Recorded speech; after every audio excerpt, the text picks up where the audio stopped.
The Detroit Lions are probably not done bringing in more players. Here's 3 more guys that we think are going to be on the training camp roster once the Lions report in mid-July. Let's talk about it.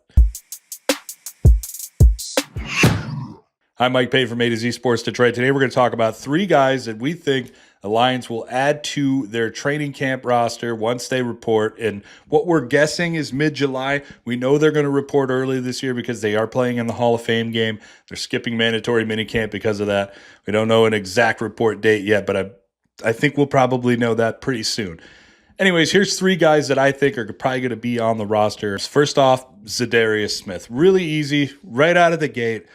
I think this is what Lions fans want. I think the Lions want this. I think Smith wants this. I think what's really holding this up is just the money. Is the contract going to be right? I think the Lions probably want to meet more down in that $3 to $5 million a year range.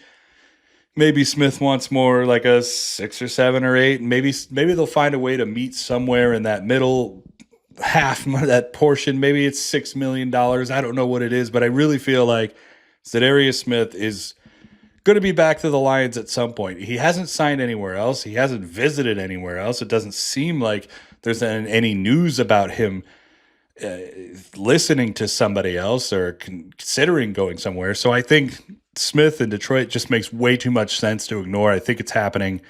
I just don't know when. The next guy is a guy that you might remember, and we're talking about cornerback Steven Gilmore. Now, Gilmore was with the Lions in 2023, had an unbelievable preseason, a bunch of picks, pick 6, pass deflections, beautiful pass deflections.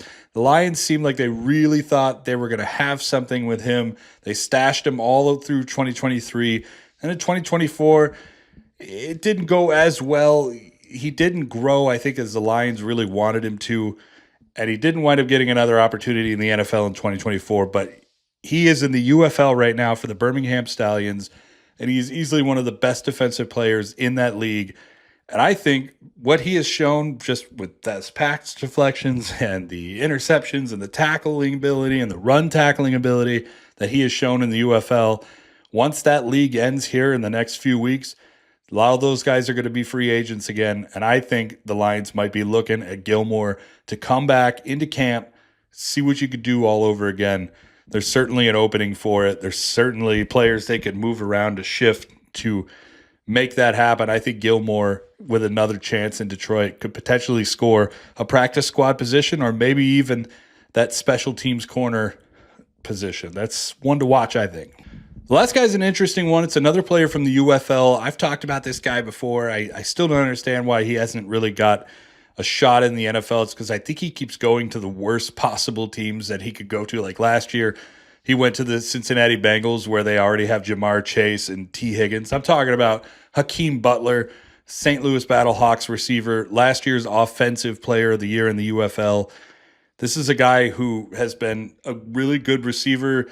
He's on the little bit on the older side. He's a guy that you might bring in for a lower depth position. I'm not saying this is a starter or anything like that, but with Bruce Gradkowski now on the Lions offensive staff, this was the guy who was Butler's OC during the year where he was offensive player of the year.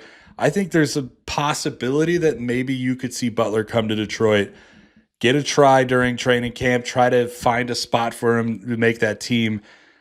Obviously, there's Amon-Ra St. Brown, Jamison Williams, Isaac Tesla, Khalif Raymond, Tim Patrick, but I think once you get past that, it's really wide open. There's a spot. If there's a 6th receiver, maybe Butler can find that spot. He's a guy who can come in every now and again, high point the ball, can do some things. Again, he's not a starter. None of these guys really are besides Smith, but this is depth. This is good, solid depth that you can use on special teams and on defense or offense. It's worth a look.